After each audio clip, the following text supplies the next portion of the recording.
Apa yang dimaksud dengan wara'? Ada dua istilah yang mirip secara definisi, tapi sebenarnya sangat berbeda jauh. Yang pertama adalah wara', yang kedua zuhud. Mana yang lebih tinggi tingkatannya? Kalau kita mengacu kepada definisi yang diberikan oleh Syekhul Islam Ibnu Taimiyah, beliau ngasih penjelasan. Yang dimaksud dengan zuhud adalah tarku ma la yanfa'u fil akhirah. Meninggalkan segala sesuatu yang tidak memberikan manfaat di akhirat. Sedangkan wara', definisi yang beliau sampaikan, tarku ma yakhafu dararuhu fil akhirah. Meninggalkan segala sesuatu yang dikhawatirkan berbahaya di akhirat. Dengan melihat definisi ini, berarti mana yang lebih tinggi derajatnya? Jawabannya, zuhud lebih tinggi dibandingkan wara'.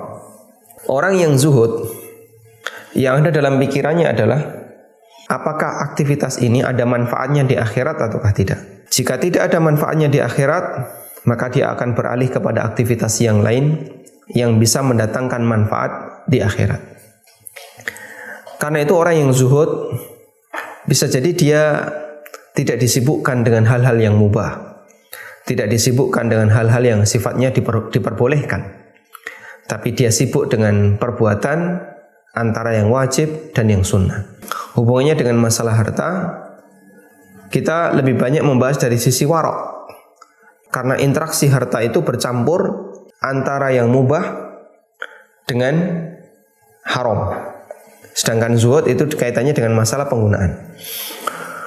Karena itulah zuhud bisa jadi ada pada diri orang yang kaya. Zuhud bisa ada pada diri orang yang punya banyak harta. Sehingga zuhud itu tidak identik dengan kemiskinan, tidak identik dengan tidak punya apa-apa, tidak pula identik dengan perbuatan orang-orang sufi yang mereka nggak mau kerja. Karena zuhud adalah karakter batin. Dalam masalah harta, dia selalu berusaha bagaimana agar harta itu bisa menghasilkan manfaat di akhirat.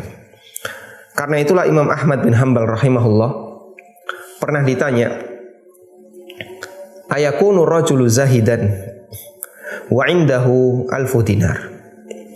Bisakah orang itu menjadi manusia yang zuhud sementara dia memiliki harta atau senilai 1000 dinar? Imam Ahmad mengatakan, na'am ala syaritah. Bisa dengan syarat. Apa syaratnya? Alla yafraha idza zadat wa la yahzana idza khasirat. Dia tidak merasa bangga ketika hartanya itu bertambah, dan dia tidak merasa sedih ketika hartanya berkurang.